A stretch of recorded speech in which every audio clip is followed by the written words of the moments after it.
ಮಹಿಳಾ ಪಿಎಸ್ಐಗೆ ಶಾಸಕನ ಪುತ್ರಿ ಕಪಾಳ ಮೋಕ್ಷ ಮಾಡಿದಂತಹ ಘಟನೆ ನಡೆದಿದೆ. ಕರ್ತವ್ಯ ನಿರತ ಪೊಲೀಸ್ ಅಧಿಕಾರಿಯ ಮೇಲೆ ಈ ದೌರ್ಜನ್ಯವನ್ನು ಎಸಗಿದಂತಹ ಘಟನೆ ನಡೆದಿದೆ. ಮಹಿಳಾ ಪಿಎಸ್ಐಗೆ ಶಾಸಕನ ಪುತ್ರಿ ಕಪಾಳ ಮೋಕ್ಷ ಮಾಡಿದ್ದಾರೆ. ಕರ್ತವ್ಯ ನಿರತ ಪೊಲೀಸ್ ಅಧಿಕಾರಿಯ ಮೇಲೆ ದೌರ್ಜನ್ಯವನ್ನು ತೋರಿದ್ದಾರೆ. ಮಂಡ್ಯದ ಆರತಿ ಉಕ್ಕಡ ದೇಗುಲದಲ್ಲಿ ನಡೆದಂತಹ ಘಟನೆ ಇದಾಗಿದೆ.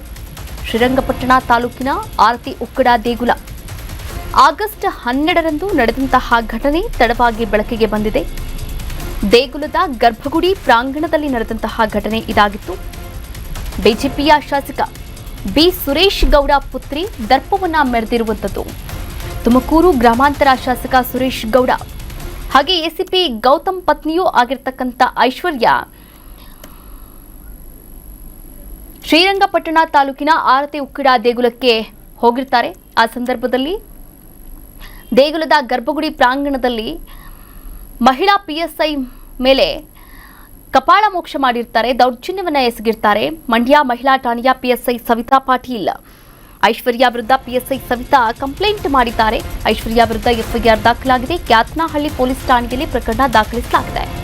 ಭೀಮನ ಅಮಾವಾಸ್ಯೆಗೆ ಉಕ್ಕಡಕ್ಕೆ ಬಂದಿದ್ದಂತಹ ಐಶ್ವರ್ಯ ತನ್ನ ಪ್ರಭಾವವನ್ನು ಬಳಕೆ ಮಾಡಿ ವಿಐಪಿ ಪ್ರವೇಶವನ್ನು ಪಡೆದಂತಹ ಐಶ್ವರ್ಯ ಗೌಡ ವಿಶೇಷ ಭದ್ರತಾ ಕರ್ತವ್ಯಕ್ಕೆ ನಿಯೋಜನೆಗೊಂಡಿದ್ರು. ಅಲ್ಲಿನ ಮಹಿಳಾ ಪಿಎಸ್ಐ ದರ್ಶನಕ್ಕೆ ಅವಕಾಶ ನೀಡುವಲ್ಲಿ ವಿಳಂಬ ಆರೋಪ ಕೇಳಿಬಂದಿದೆ. ಈ ವೇಳೆ ಲೇಡಿ ಪಿಎಸ್ಐ ಮೇಲೆ ಐಶ್ವರ್ಯ ಹಲ್ಲೆಯನ್ನು ಮಾಡಿದ್ದಾರೆ. ಆರೋಪಿಯನ್ನ ನಿರ್ಲಕ್ಷ್ಯ ಕೂಡ ಆಗಿರುವಂಥದ್ದು. ಸ್ವತಃ ನೊಂದಂತಹ ಅಧಿಕಾರಿ ಪರ ನಿಲ್ಲದಂತಹ ಪೊಲೀಸರು ಪ್ರಭಾವಿ ಕುಟುಂಬದ ಮಹಿಳೆಯ ಪರ ನಿಂತಿದ್ದಾರಾ ಎನ್ನುವಂತಹ ಅನುಮಾನ ಕೂಡ ವ್ಯಕ್ತವಾಗ್ತಾ ಇದೆ.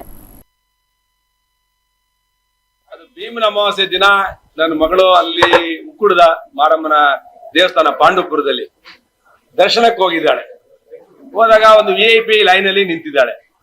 2 ಚಿಕ್ಕ ಮಕ್ಕಳನ್ನ ಕರ್ಕೊಂಡು ಹೋಗಿದ್ದಾಳೆ. ಒಂದು 2 ವರ್ಷದ ಮಗು, ಒಂದು 4 ವರ್ಷದ ಒಂದು ಮಗುನ ಕರ್ಕೊಂಡು ಹೋಗಿದ್ದಾಳೆ. ಚಿಕ್ಕ ಮಗುನ ಕರ್ಕೊಂಡು ಹೋಗಿ ಕ್ಯೂ ಅಲ್ಲಿ ನಿಂತಿದ್ದಾಳೆ. ಕ್ಯೂ ಅಲ್ಲಿ ನಿಂತಿದ್ದಾಗ ವಿಐಪಿ ಕ್ಯೂ ಅದು ವಿಐಪಿ ಕ್ಯೂ ಅಲ್ಲೇ ನಿಂತಿದ್ದಾಗ ಅಲ್ಲಿ ಒಬ್ಬರು ಕರ್ತವ್ಯದಲ್ಲಿರುವಂತ ಸಬ್ ಇನ್ಸ್ಪೆಕ್ಟರ್, ಆ ಹೆಣ್ಮಗು ಕೂಡ ಅಲ್ಲಿ ಕರ್ತವ್ಯದಲ್ಲಿ ಇದೆ.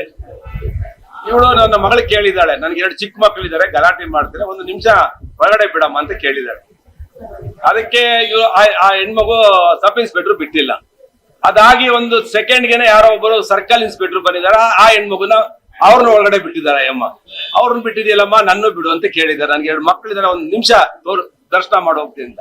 ಯಾವುದೇ ಕಾರಣಕ್ಕೂ ಬಿಡಲ್ಲ ಅಂತೆಲ್ಲ ಏನೋ ಆಗಿದೆಯೋ ಘಟನೆ ಗೊತ್ತಿಲ್ಲ. ಮಾತಿಗೆ ಬೆಳೆದು ನನ್ನ ಮಗಳೇನೋ ಕಪಾಳಕ್ಕೇನೋ ಹೊಡೆದಿದ್ದಾಳೆ ಅಂತೇಳಿ ನಾನು ಟಿವಿಲಿ ನೋಡಿದೆ.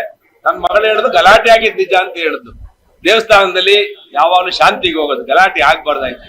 ನನ್ನ ಮಗಳು ತಪ್ಪಿದ್ರೆ ನಾನು ಕ್ಷಮೆ ಕೇಳ್ತೀನಿ. ಯಾಕಂದ್ರೆ ದೇವಸ್ಥಾನದಲ್ಲಿ ಯಾವುದೇ ಕಾರಣಕ್ಕೂ ನೆಮ್ಮದಿಗೆ ಹೋಗಿ ನೆಮ್ಮದಿ ಹಾಳು ಮಾಡ್ಕೋಬಾರ್ದು. ಆ ಸಬ್ ಇನ್ಸ್ಪೆಕ್ಟರ್ ಏನ್ ಹೇಳಿದ್ರು ಪಾಪ ಗೊತ್ತಿಲ್ಲ ನನಗೂನು. ಅವ್ರ ಕರ್ತವ್ಯದಲ್ಲಿ ಇರ್ಬೇಕಾದ್ರೆ, ಒತ್ತಡದಲ್ಲಿ ಇರ್ಬೇಕಾದ್ರೆ ಏನೋ ಅಂದಿರ್ತಾರೆ. ಆದ್ರೆ ಸಾರ್ವಜನಿಕ ಜೀವನದಲ್ಲಿ ಇರುವಂತ ನನ್ನ ಮಗಳಿಗೆ ತಾಳ್ಮೆ ಇರ್ಬೇಕಾಗಿತ್ತು. ಕರ್ನಾಟಕ ನ್ಯೂಸ್ ಬೀಟ್ ಫಾಲೋ ಮಾಡಿ, ಸಬ್ಸ್ಕ್ರೈಬ್ ಮಾಡಿ.